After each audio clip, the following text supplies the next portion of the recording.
ये जो आज जिनको आप जनजाति कह रहे हैं भारतीय संविधान के कारण, संविधान ने इनको जनजाति कहा है, शेड्यूल टाइप की लिस्ट में डाला है, इसलिए जनजाति। अन्यथा ये उनकी पहचान नहीं है, उनकी पहचान कुछ और है और बहुत महिमा मंडित है, बहुत गौरवशाली है। उन्हें ये पता है कि इनको कन्वर्ट करना आसान है। आप जब अपनी संस्कृति से कट जाते हैं, जब आप अपने परंपराओं से कट जाते हैं, जब अपनी मान्यताओं से कट जाते हैं, तो आप एक 2-3 पीढ़ी बाद एक नई पहचान के साथ नए आदमी होते हैं। मिशनरियों का अपना एक एजेंडा है कि सबको ईसाई बना दिया जाए। टोपी एक भाई है, कौन टोपी?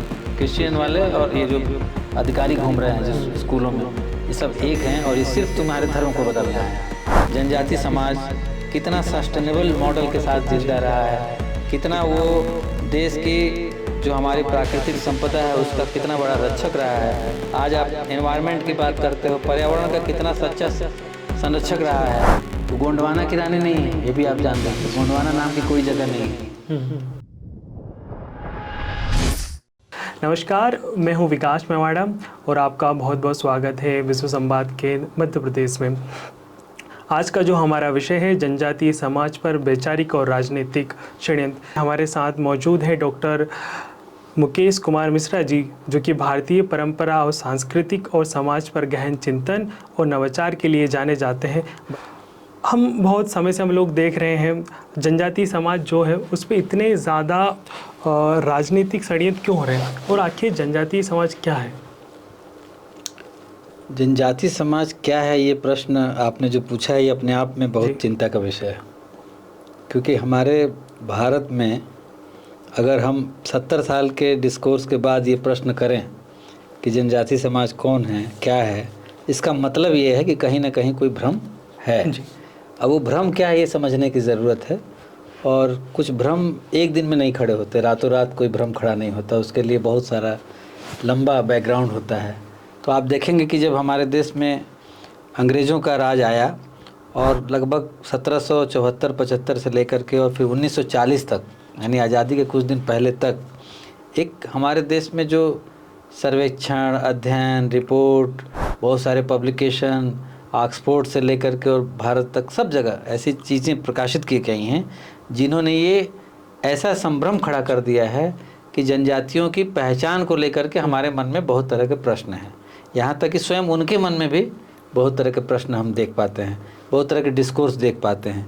हुआ ये कि इन 200 सालों में इतना साहित्य रचा गया जिसका सिर्फ और सिर्फ एक कारण था कि कैसे एक ऐसे समाज को, जो भारत जैसे देश में जो पूरा समाज दृढ़मूल समाज है, एक समाज है, बहुत ही गहरे से रचा बसा हुआ है, आपस में जुड़ा हुआ है, कैसे उसको अलग किया जाए। एक ये एजेंडा था, एक कॉलोनियल एजेंडा था।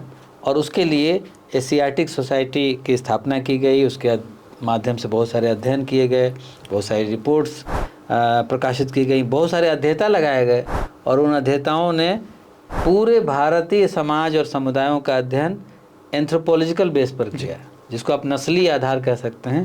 तो नस्ली आधार पर जो अध्ययन हुआ उसके कारण से जनजातियों की पहचान को लेकर के आज हमारे सामने बहुत सारे भ्रम हैं। और वो भ्रम सिर्फ और सिर्फ एक एजेंडा के तहत खड़े किए गए हैं कि कैसे एक पूरे भारतीय मुख्य जो जिसको धारा, वो लोग भी कहते हैं, मैं तो मुख्य धारा शब्द को पसंद नहीं करता, लेकिन कहीं ना कहीं एक जो बड़ी जो पहचान है, जो बड़ा आइडेंटिटी है, उससे उसको अलग कर दिया जाए। और ये काम जनजातियों के बीच करना उनके लिए आसान था, क्योंकि उनको लगा कि ये थोड़ा आइसोलेटेड हैं या थोड़ा कटे हुए हैं या थोड़ा अलग हैं, ऐसा उन्हें लगा कि वन तो अलग है बाकी समाज से। तो उन्होंने उस पर ज़्यादा काम किया और उसको लेकर के जो जैसा देखा उन्होंने, देखिए बेसिकली इसको मैं एक लाइन में समझाने की कोशिश करता हूँ। उनका एक ही काम था कि शरीर का मापतोल किया जाए।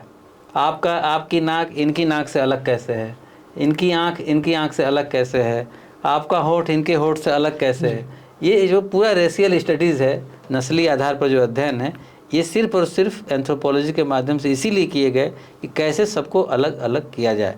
और आज हमारे सामने जनजातियों के पहचान को लेकर के संकट है। लेकिन आप जब भारतीय वांग्मय का अध्ययन करेंगे, भारतीय शास्त्रों का अध्ययन करेंगे, तब आप देखेंगे कि ये जो आज जिनको आप जनजाति कह रहे हैं भारतीय संविधान के कारण, संविधान ने इनको जनजाति कहा है, शेड्यूल टाइप की लिस्ट में डाला है, इसलिए जनजाति हैं। अन्यथा ये उनकी पहचान नहीं है, उनकी पहचान कुछ और है और बहुत महिमा मंडित है, बहुत गौरवशाली है।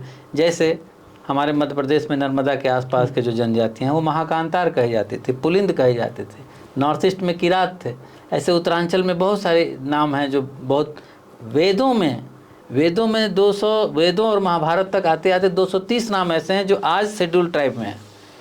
तो यानी शेड्यूल ट्राइब इनका नाम नहीं है, ये पहचान भी नहीं है। ये ठीक है, संवैधानिक व्यवस्था के तहत कुछ जातियों को, कुछ समुदायों को किसी शेड्यूल्ड श्रेणी में रखा गया है, लेकिन उनकी पहचान बहुत गहरी है, बहुत प्राचीन है, बहुत मौलिक है। और इन नामों को जब आप देखेंगे तो आपको पता चलेगा कि एक बहुत ही मजबूत, बहुत ही प्राचीन और बहुत ही सुदृढ़ पहचान के साथ हमारी जनजातियाँ भी हैं, जैसे बाकी समाज है। जनजातीय क्षेत्रों में जो एनजीओज़ में जो फॉरेन फंडिंग होती है या जो कन्वर्जन होता है और उसका जो नेटवर्क है, कई लोग उसको सेवा कहते हैं, क्या है वो एक्चुअल में? अब एक डाटा बस आपसे शेयर करते हुए आगे बढ़ूंगा। 1947 में जब देश आज़ाद हुआ, उस समय मिज़ोरम में, मणिपुर में जो आज जनजाति उनमें से केवल 0.07% ईसाई थे जी। आज 70% हैं। आज की डेट में 70% ईसाई हो गए हैं। अब आप इससे समझ सकते हैं कि ये स्थिति कमोबेश सब जगह है। देखिए क्या है, देश आज़ाद होने के बाद भी मिशनरियों ने अपने लिए जो सबसे सूटेबल क्षेत्र चुना है वो है जनजाति क्षेत्र, बनवासी क्षेत्र। उन्हें ये पता है कि इनको कन्वर्ट करना आसान है, वो चाहे सेवा के नाम पर हो, चाहे वो शिक्षा के नाम पर हो, चाहे किसी और नाम पर हो, चाहे वो एनजीओ के द्वारा दूसरे तरह की कल्याणकारी गतिविधियों की आड़ में हो। लेकिन मूल काम ये है कि मिशनरियों के माध्यम से लोगों को अपनी संस्कृति से काटना, और मूल उनकी जो पहचान का प्रश्न आपने जो पहले किया था, वस्तुतः उस पहचान को पूरी तरह समाप्त कर देना। आप जब अपनी संस्कृति से कट जाते हैं, जब आप अपने परंपराओं से कट जाते हैं, जब अपनी मान्यताओं से कट जाते हैं, तो आप एक 2-3 पीढ़ी बाद एक नई पहचान के साथ नए आदमी होते हैं। आप देख रहे होंगे आजकल बहुत सारे युवा हमारे जनजाति भाई बंधुओं को जो हॉस्टल वगैरह में पढ़ते हैं, वो अपने ही तीज त्यौहार को बहुत अलग ढंग से व्याख्यायित कर रहे हैं, बहुत अलग ढंग से सोशल मीडिया पर लिखते हैं। ये बहुत चिंताजनक बात है। इसका कारण यही है कि ये जो आपने प्रश्न किया कि एनजीओ और मिशनरी ये किसी भी रूप में आए, हमारे रविंद्रनाथ टैगोर ने कहा था कि जो ये कॉलोनियल माइंडसेट है ये रूप बदल लेता है। जैसे ही आप इसको पहचानते हैं ये नया रूप धारण कर लेता है। जैसे आप इसको कभी पकड़ ही नहीं पाएंगे। तो कभी शिक्षा के रूप में आएगा, कभी वो स्वास्थ्य के रूप में आएगा, कभी वो संत के रूप में आएगा, कभी वो किसी टीकाकरण के रूप में आएगा, कभी किसी दवाइयों के ड्राइव के नाम पर आएगा।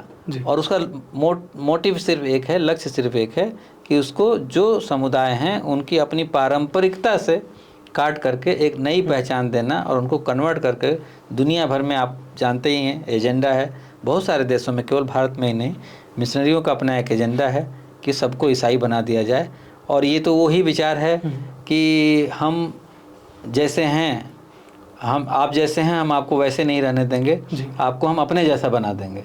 तो उस तरह की मानसिकता वाले लोग अलग अलग छद्म रूपों में सक्रिय हैं। और वहाँ चूँकि ये आसान है, ऐसे क्षेत्रों में वो लोग निश्चित ही बड़े विश्वविद्यालयों में नहीं गए हैं, उन्हें बहुत भोले लोग हैं, निश्चित ही बहुत, मैं तो जाता रहता हूँ, मुझे पता है कि बहुत ही निश्चल मन के लोग, और उनके साथ कैसे छल हो रहा है ये हम देख सकते हैं। उसका अब तो आंकड़े भी बता रहे हैं, चीख चीख के बता रहे हैं कि कैसे छल के साथ लोगों का मत बदला जा रहा है, धर्म बदला जा रहा है, उनकी संस्कृति धर्म बदलना तो मैं नहीं कहूँगा।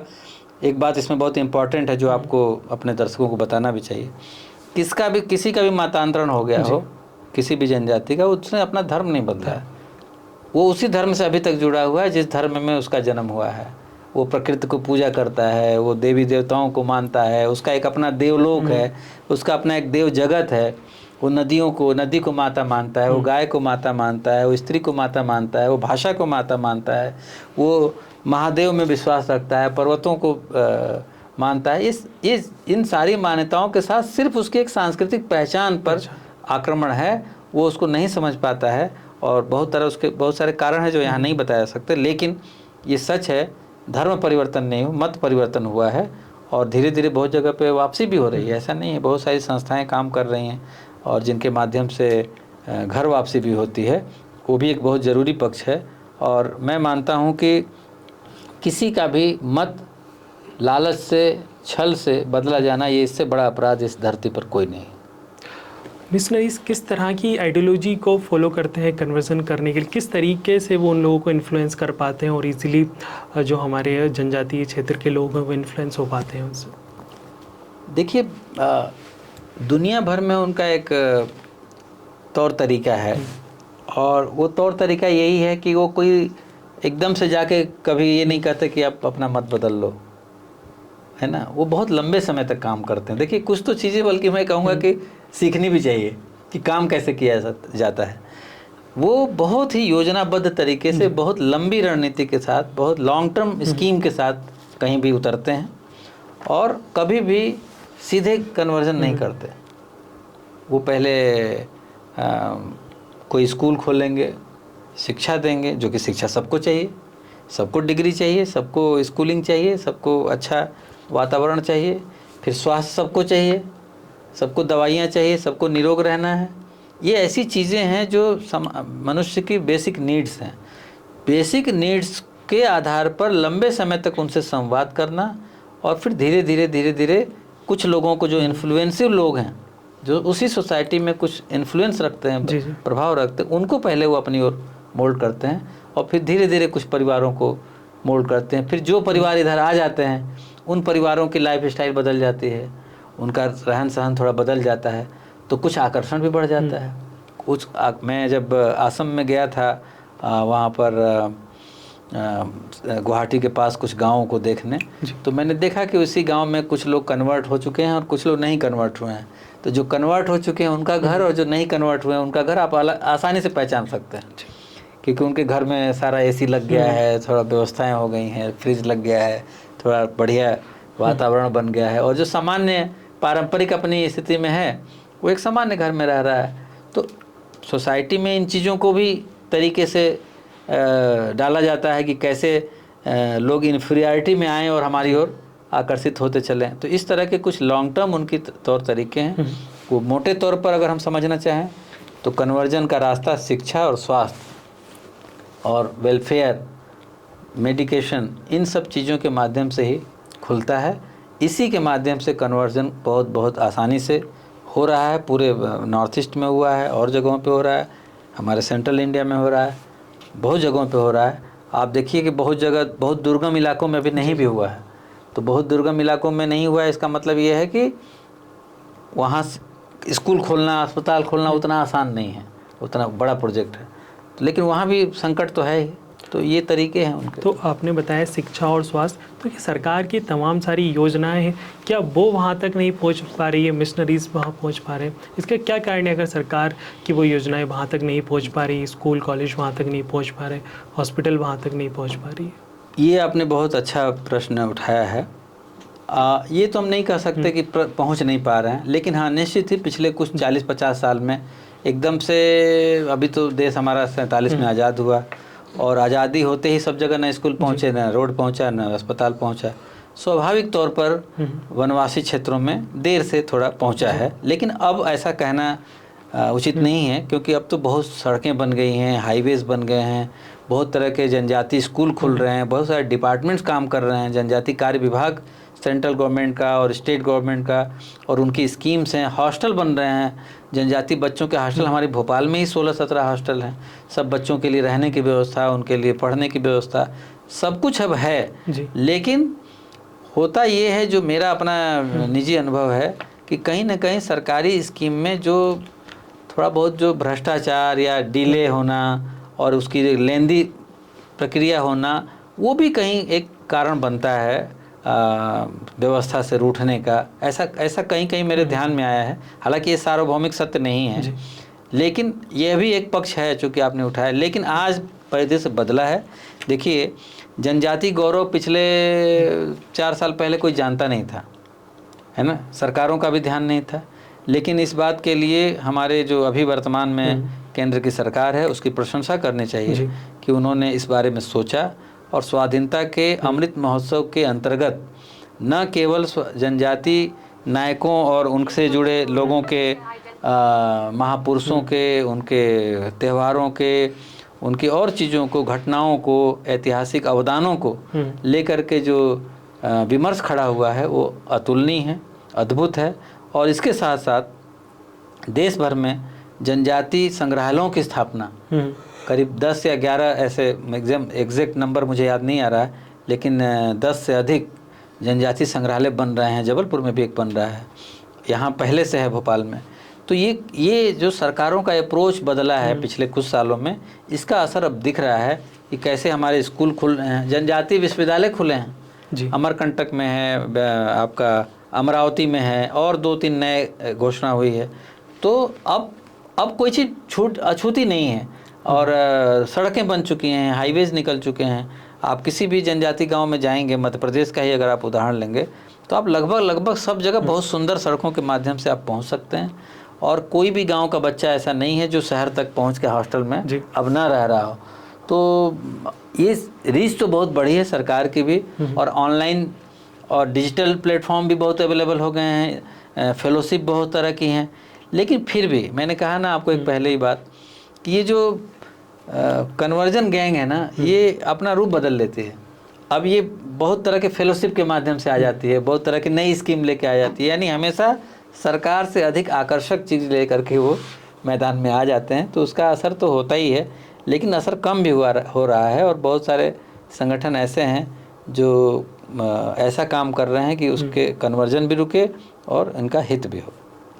आपने अभी तक कहाँ लोगों की घर वापसी कराई है जो पूरे मिशनरी से प्रभावित हो सके, क्रिश्चियन बन चुके लोग?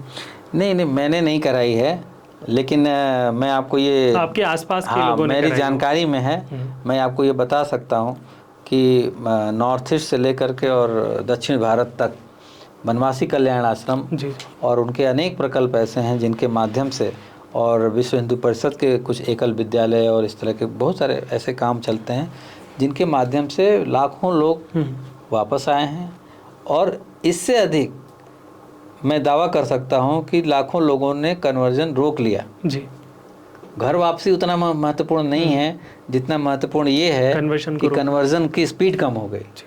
आप सोचिए, कल्पना करिए कि अगर आपके इस देश में बनवासी कल्याण आश्रम जैसे या विश्व हिंदू परिषद जैसे या एकल विद्यालय जैसे, एकल विद्यालय लाखों में है ना, और एक बच्चे के लिए भी वो विद्यालय गांव तक पहुंचता है।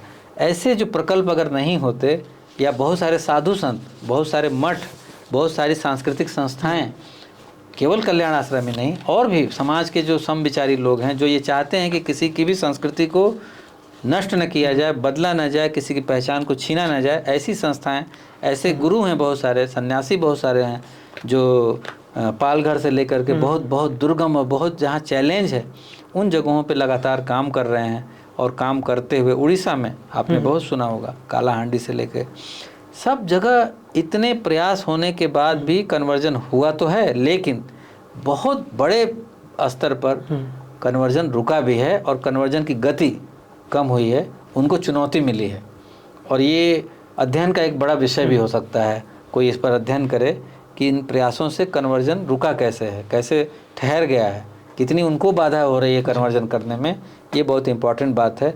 इसमें बिल्कुल कोई संकोच नहीं करना चाहिए कहने में कि अगर ये संस्थाएं नहीं होती, अगर कल्याण आश्रम जैसे संगठन नहीं होते समाज में, तो कन्वर्जन जो आज आपको दिखाई रह रहा है उसका कई गुना या हो सकता है अब तक संपूर्ण कन्वर्जन हो गया होता। इसमें कोई दो राय नहीं। राष्ट्रीय स्तर पे देखते तो किस तरीके का इसमें दिखाई देता है कन्वर्जन का, अगर हम पूरा देखें तो? बहुत है। देखिए, मेरे बहुत सारे लोग नॉर्थ ईस्ट में हैं, मैं भी जाता रहता हूं, और हम लोग इस बात से अवेयर हैं, मिलते जुलते रहते हैं। पूर्वी भारत में तो कुछ बचा ही नहीं है ज़्यादा। मिजोरम में, नागालैंड में, मेघालय में बहुत कन्वर्जन हो। अच्छा, चूँकि वहाँ बहुत पहले शुरू हो गया था, अभी मतलब हमारी जो ये संगठन है इनकी गतिविधियों से बल्कि वो कम हुआ है, लेकिन वो ऑलरेडी पहले ही काफ़ी हो गया था, तो वहाँ काफ़ी कन्वर्जन हुआ। हमारे मध्य प्रदेश और छत्तीसगढ़ में हम देख पाते हैं कि कन्वर्जन लगातार हो रहा है, बीच में थोड़ी गति कम होती है और कम हुई भी है, लेकिन कन्वर्जन तो हो रहा है। दक्षिण भारत के जो वनवासी क्षेत्र हैं, केरल में, वहाँ भी कन्वर्जन हो रहा है। वहाँ दूसरे तरह की भी कन्वर्जन की समस्याएं हैं। अब जिहादी समस्याएं भी आने लगी हैं। अब केवल चर्च की समस्या या ईसाइयत की समस्या नहीं है, ये जो पूरा इवेंजलिकल जो फोर्सेस हैं ये अपने ढंग से सब जगह कन्वर्जन कर रहे हैं, रेडिकल फोर्सेस कर रही हैं। इन सबको चुनौती भी मिल रही है, लेकिन कहीं ना कहीं वो अपने उद्देश्य में सफल भी हो रहे हैं काफ़ी हद तक। तो बहुत एग्जैक्ट डाटा तो नहीं दिया जा सकता, लेकिन आप ये कह सकते हैं कि हाँ, दिन पर दिन कन्वर्जन बढ़ा ही है, गति कम हुई है कुछ संगठनों के माध्यम से, लेकिन रुका नहीं है और वो चल रहा है। हाँ, और एक और बात बहुत इम्पोर्टेंट है, तरीके बदल गए हैं। पहले कन्वर्जन जो होता था वो बिल्कुल सीधा सीधा हो जाता था, अभी वो नए तरीके अपनाते हैं कि आप जैसे हो वैसे ही रहो, बस आप कन्वर्ट हो जाओ, बपतिस्मा कर लो, ये कर लो, लेकिन आप जैसे हो वैसे रहो, आप आरती उतारो बस, लेकिन यीशु की उतारो, है ना। तो वो भी अगर उन्होंने इतना अपने आप को बदला, इसका मतलब कि चुनौती उनको भी मिल रही है। तो लेकिन पिछले कुछ सालों में जो भारत सरकार ने FCRA के माध्यम से NGO पर कंट्रोल किया है, NGO की गतिविधियों को, जो गलत गतिविधियों को, मैं गतिविधियों नहीं कहूँगा, गलत गतिविधियों को, जो विकास की आड़ में, सेवा की आड़ में बहुत तरह की विदेशी फंडिंग ला करके कन्वर्जन का खेल कर रहे थे, उसकी गति तो बहुत कम हुई है। कई हज़ार संस्थाएं बैन की गई हैं और उसका असर भी देखने को मिल रहा है। वो नए नए तरीक़ों से छटपटाहट के रूप में भी आप देखते हैं। वो आज का विषय नहीं है तो उस पर हम नहीं जाएंगे, लेकिन वो NGO किस तरह के से सरकार के विरोध में सड़क पर उतरते हैं ये आपको पता ही है। उसके छटपटाहट का कारण यही है कि वो फंडिंग रुक गई है, तो वो कुछ कर नहीं पा रहे हैं। लेकिन कुछ भी नहीं कर पा रहे हैं ये भी सच नहीं है, कर तो रहे हैं। RSS और हम देखें कि वनवासी कल्याण आश्रम जैसी संस्थाएं हाल ही में ट्राइबल समाज को रूट से जोड़ने के लिए किस तरीके से कार्य कर रही हैं? हाँ, देखिए, RSS तो वास्तुतः वो रूट से ही जोड़ने का काम करता है, केवल वनवासी समाज ही नहीं, जहाँ भी वो काम करता है। मेरा जो अपना निजी अनुभव है कि वो RSS खड़ा ही हुआ है रूट पर काम करने के लिए। हमारा जो हमारी जो मूल पहचान है, जो हमारी मौलिक एकता है, उसको बनाए रखने के लिए RSS काम करता है। उसको आप सनातन कह लीजिए, आप उसको हिंदुत्व कह लीजिए, उसको आप भारतीय कह लीजिए, और वो काम उसके दृष्टिकोण में कहीं कोई अंतर नहीं है, चाहे वो नगर में काम करे, चाहे वो गांव में करे, चाहे वो वनवासी क्षेत्र में करे। तो इसमें तो कोई दो राय नहीं कि अगर जहाँ RSS है वहाँ रूट्स के लिए ही है। जड़ों से कोई ना कटे, अपने जड़ों पर बना रहे, अपने जड़ों से बने हुए तरक्की करे, उन्नति करे, विकास करे। ये RSS की सोच है जो मैं समझ पाता हूँ, और ये काम वो करता है। रही बात अन्य जो संगठन है जैसे वनवासी कल्याण आश्रम, और उनके माध्यम से बहुत सारे विद्यालय, बहुत सारे प्रकल्प, बहुत सारे पुस्तकालय, बहुत सारे सेवा के कार्य, बहुत सारे शिक्षा के कार्य, और इसके साथ विद्या भारती भी काम करती है जनजाति क्षेत्रों में, स्कूलों के माध्यम से शिक्षा के, उनका भी बड़ा काम है। तो सेवा भारती का काम है जनजाति क्षेत्रों में। ऐसे बहुत सारे, इवन ABVP आप देख लो, ABVP का जनजाति कार्य है, उनके युवाओं के लिए, उनके विद्यार्थियों के लिए, वो उनके हॉस्टलों की समस्याओं के लिए, उनके फेलोशिप और जो हमारे छात्रवृत्ति मिलती है उनके लिए वो काम करते हैं। तो कुल मिलाकर के ये है कि समग्रता में अगर हम विचार करें तो केवल कोई एक संगठन नहीं, सभी संगठन जनजाति क्षेत्रों में बिना किसी आग्रह के, महत्वपूर्ण बात यह है, बिना किसी आग्रह के, बिना किसी उनसे अपेक्षा के, समाज को एक रखने के लिए, भारत की एकात्मता के लिए, राष्ट्रीय एकात्मता के लिए, इस देश की सांस्कृतिक दृढ़मूलता के लिए काम करते हैं। ये महत्वपूर्ण पक्ष है। ये सभी कार्य जो हो रहे हैं उस देश की जो सांस्कृतिक दृढ़मूलता है, जो उसकी प्रतिबद्धता है, जो उसका मौलिक स्वरूप है, वो बनाए रखने के लिए। देखिए, एक बात मैं और कहूँगा, हमारे देश में एक बहुत बड़ी समस्या है अकादमिक लोगों की। वो क्या है, उन्होंने आज़ादी के बाद हमारे अकादमिक लोगों ने, जिनको हम कथित तौर पे लेखक और टीचर वगैरह वगैरह बोलते हैं, उन्होंने जो अंग्रेज़ों द्वारा बनाई गई थ्योरीज थी उसको चैलेंज नहीं किया, उस पर ये कभी विचार नहीं किया कि भाई इसने जो लिखा है वो कितना सही है। तो इसी रूप में एक बात आप देखिए कि भारत की सामाजिक संरचना, इस पर जो अंग्रेज़ों ने लिख दिया उसको हम आगे चला रहे हैं। इसको समझना पड़ेगा कि भारत की सामाजिक संरचना त्रिस्तरीय है, त्रिस्तरीय सामाजिक संरचना है। कोई भी समाज एक दूसरे से अलग नहीं है। त्रिस्तर कौन कौन से हैं? आरण्यक समाज है, ग्राम्य समाज है और नगर समाज है। ये तीन समाज हैं, तीनों एक साथ रहते हैं, तीनों ऊपर नीचे नहीं रहते हैं, तीनों एक समान, एक लेयर में रहते हैं। ये गांव वाला नगर में जा सकता है, नगर वाला गांव में आ सकता है, ये अरण्य में जा सकता है। हमारे ऋषियों में जब हमारे लोग गुरुकुल में जाते थे तो जंगल में जाके पढ़ने लगते थे, फिर वापस राजभवन में आ जाते थे, है ना।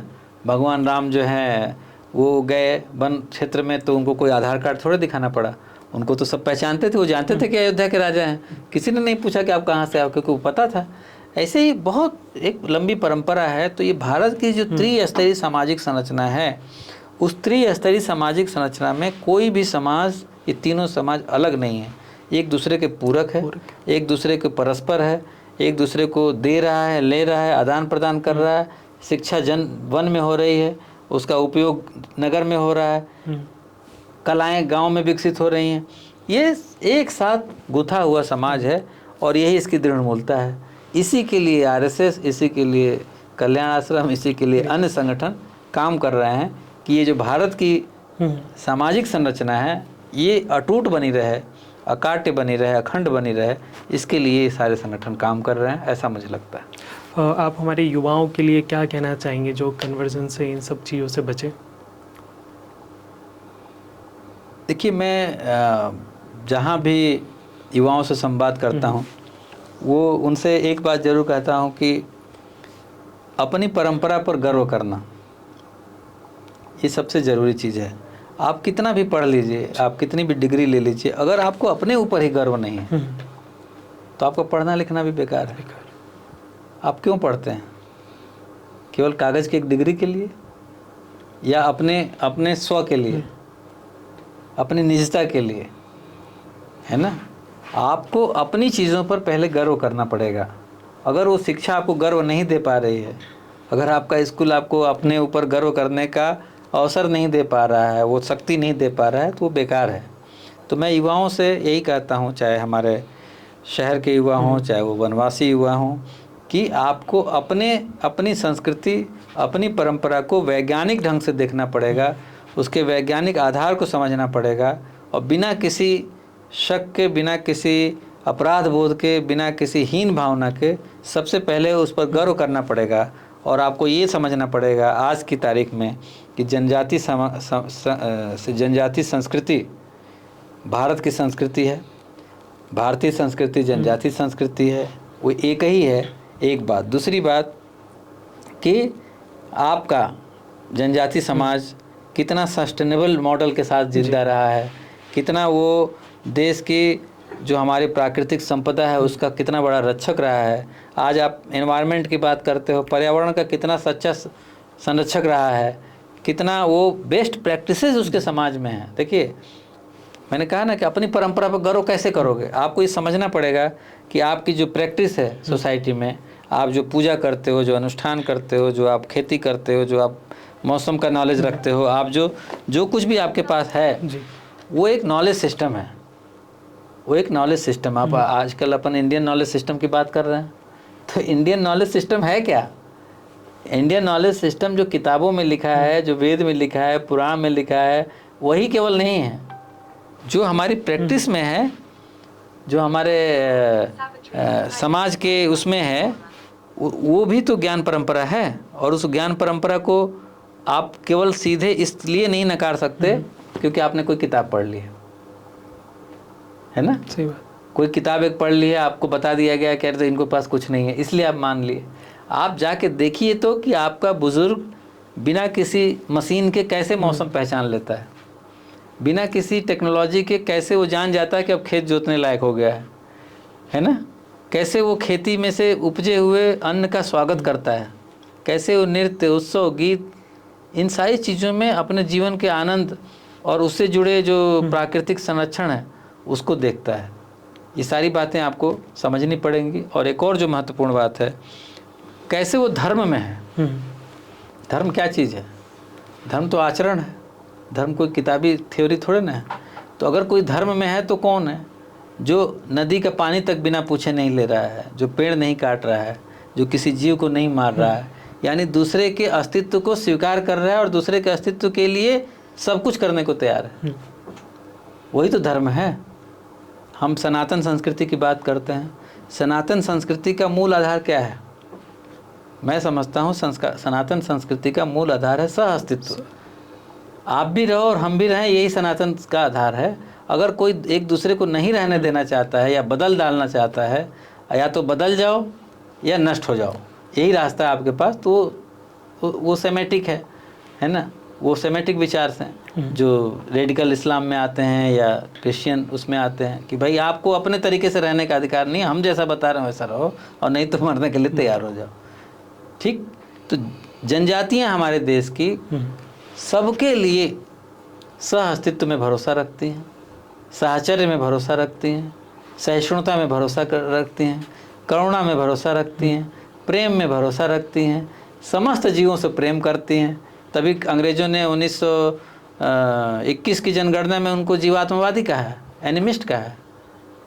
आपने पहले का जो प्रश्न किया था पहचान को लेकर के, अभी मुझे याद आ गया कि जनगणना एक बहुत बड़ा आधार था जनजातियों की पहचान बदलने का।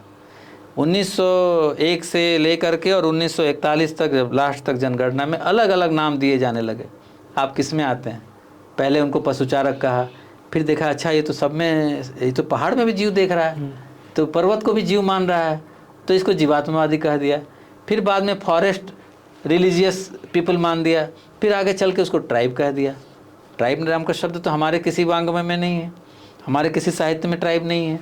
ये एक पहचान जानबूझ करके कॉलोनियल टूल है, ये इस टूल के साथ दी गई, और आज हम सब लोग शेड्यूल ट्राइब कह रहे हैं। ठीक है, संविधान है, संविधान की मान्यता है। संविधान ने भी बहुत सोच समझ करके, एक बात मैं बता रहा हूँ आपको, संविधान सभा में इस पर प्रश्न उठा था जनजातियों के पहचान को लेकर के, और वहाँ पर एक जयपाल सिंह मुंडा थे झारखंड के, वो चाहते थे, वो कन्वर्टेड थे, वो चाहते थे कि आदिवासी कहा जाए, लेकिन उसको बाबा साहेब अम्बेडकर ने और लोगों ने उसको नकारा और बहुत तर्कपूर्ण ढंग से कहा कि आदिवासी हमारे किसी भी भारतीय वांग्मय में ये शब्द नहीं है, हम सब आदिवासी हैं, हम सब अनादिवासी हैं, इसलिए ये तो कोई टिकता नहीं है बहस में। इसके लिए हम जन रहे हैं, पहले जनों का एक समूह रहा है वेद काल से, सब तो सब जन हैं, और इसलिए जनजाति कहा जा सकता है, और जनजाति सब अंगीकार कर लिया गया। तब से हमारे संवैधानिक व्यवस्था के कारण आज हम जिनको जो वनवासी हैं उनको जनजाति समाज कह रहे हैं संविधान के आधार पर, और इसलिए वो एक पहचान बन गई है। लेकिन मैं फिर कहता हूँ, चूँकि मैं इतिहास का विद्यार्थी हूँ, हमें जनजाति युवाओं को ये बताना चाहिए, और उनसे मैं आग्रह भी करता हूँ कि आप अपनी पूर्व प्राचीन जो आपकी पहचान है उसमें जाइए, उस पर अध्ययन करिए। आप देखिए कि महाकांतार कौन थे, पुलिंद कौन थे, और किरात कौन थे, और कैसे उनके राज्य थे, और कैसे महाभारत के युद्ध में सभी राजाओं ने भाग लिया, कैसे उनकी 8वीं गणराज्य थे। समुद्रगुप्त की प्रयाग प्रशस्ति में 8वीं गणराज्यों का उल्लेख है। तो ये 8वीं राज्य हैं, ये कोई जंगल जिसको आप कह रहे हो ना वन, ये कोई ऐसे दबे कुचले वंचित वगैरह नहीं है, ये सब राज्य हैं, और उनके अपने अस्तित्व और उनकी अपनी एक अस्मिता के साथ वो राज्य टिके रहे हैं। वो देश के सभी युद्धों में भाग लेते थे, वो देश के सभी बड़े डिसीजन में भाग लेते थे एज ए राजा, एक शासक के तौर पर। तो ये पूरा इतिहास भरा पड़ा है, लेकिन चूँकि उसको लिखा नहीं गया है और अब उस पर चर्चा शुरू हुई है, तो ये विमर्श के केंद्र में अब जनजाति गौरव के बहुत सारे विषय आ रहे हैं, और इसके माध्यम से हम नई नई बातें जान रहे हैं। तो मेरी बस यही अपील है कि आप अपनी संस्कृति को, परंपरा को अपनी आँखों से देखिए, और उस पर अभिमान करिए, गर्व करिए, और उसका अध्ययन भी करिए, और दुनिया को बताइए भी। जी, बिरसा मुंडा, रानी दुर्गावती जैसे जननायक, राष्ट्रनायक हुए, उनको आज के समय में याद रखना कितना ज़रूरी है? बहुत ज़रूरी है। देखिए, बिरसा मुंडा, भगवान बिरसा मुंडा आप कहे जाते हैं वो, मतलब आप देखो, ये देश का लोक ऐसा है कि जो अच्छा काम करता है उसको भगवान बनाने में देर नहीं लगता। आपने अहिल्याबाई का भी नाम सुना है, लोक माता, देव पुण्य श्लोका, वैसे ही बिरसा मुंडा। बिरसा मुंडा ने कितना पहले, जब अंग्रेज़ों का भी ठीक से राज्य भी स्थापित नहीं हुआ था, उस समय अपने स्कूल में मिशनरीज़ का विरोध कर दिया, और विरोध करके लात मार कर निकल गए, स्कूल छोड़ दिया, और अपनी संस्कृति के लिए, अपनी परंपरा के लिए, अपनी मान्यताओं के लिए, अपने पूर्वजों के बताए हुए रास्ते पर चलने के लिए संघर्ष किया, यातनाएं सही। और एक साफ साफ वो कहते थे कि टोपी टोपी एक भाई है। कौन टोपी?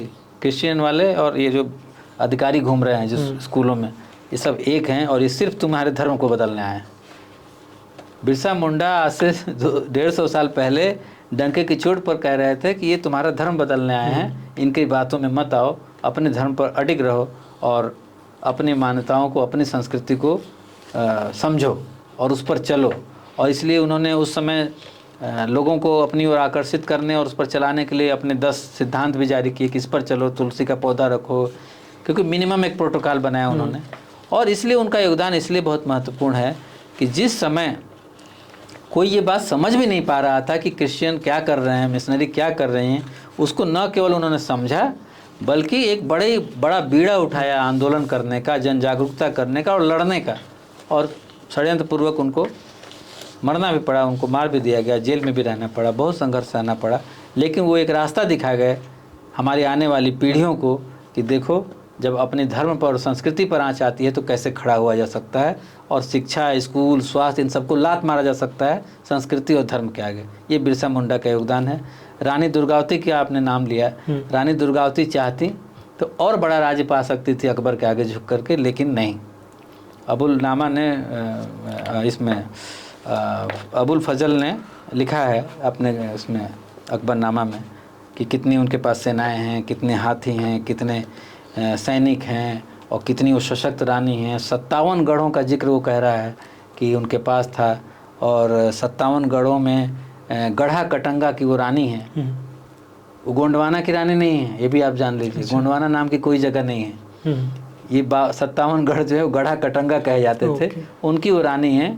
और उसमें वो लिख रहा है कि गढ़ा कटंगा की रानी है और बहुत शक्तिशाली है, इनके पास इतने सैनिक हैं, इतने अच्छे हाथी हैं, इतने बड़े महल हैं। वो विवरण दे रहा है। उनको बहुत अच्छे ऑफ़र दिए गए कि आप ऐसे कर लो तो हम आपको मुक्त कर देंगे, आपको राज्य दे देंगे, आपको और चीज़ें दे देंगे। लेकिन रानी दुर्गावती ने बिना सोचे, बिना इस पर कोई विचार किए कि हमको क्या दे रहे हैं, सिर्फ इस बात का विचार किया कि अगर ये हमारे ऊपर आया या हमारे राज्य में घुसा तो हमारी धर्म को, हमारी संस्कृति को, हमारी बहन बेटियों को कुछ नहीं छोड़ेंगे। और ये हमारी ये पूरी जो परंपरा है, ये जो पूरी सांस्कृतिक गढ़ा कटंगा की जो परंपरा है, ये पूरी नष्ट हो जाएगी। ये परदेसी हैं, परधर्मी हैं, विधर्मी हैं। इसको पहचान करके उनसे संघर्ष किया और वीर गति को प्राप्त हुई।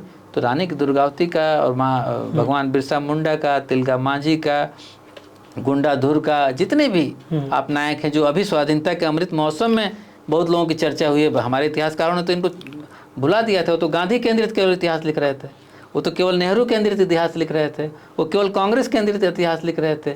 जंगल सत्याग्रह में भी केवल गांधी जी की बात कर रहे थे। जंगल सत्याग्रह केवल एक लीडर से थोड़े चलता है। जंगल जंगल में गांव के लोग खड़े हो गए, तब जंगल सत्याग्रह सिद्ध हुआ ना और सफल हुआ। और तब अंग्रेज़ों को समझ में आया कि विरोध कहाँ तक पहुँच गया।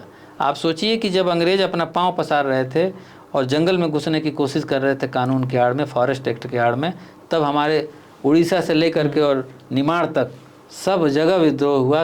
विद्रोह सही शब्द नहीं है, विरोध हुआ, प्रतिकार हुआ और संघर्ष हुआ। और लोगों ने अपने जानें गंवाई, अपने लोग नष्ट किए और लड़े। सिर्फ उनकी लड़ाई का एक ही आधार था, वो था कि हम परधर्मियों से लड़ रहे हैं।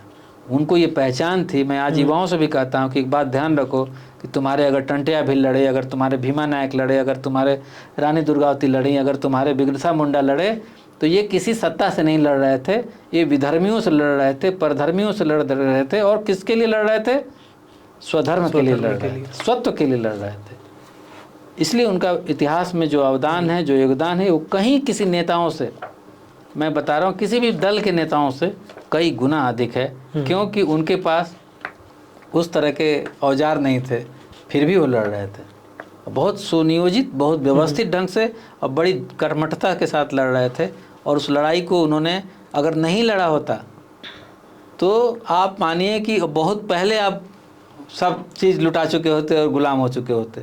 उस लड़ाई ने अंग्रेज़ों की गति को भी कम किया और उनको एक बड़ा मैसेज दिया कि जंगल में रहने वाला सामान्य आदमी इतना चैतन्य है, इतना चेतना है उसके अंदर कि वो मातृभूमि के लिए और अपने स्वधर्म के लिए लड़ सकता है। ये बड़ी बात है, इसलिए उनका नमन है।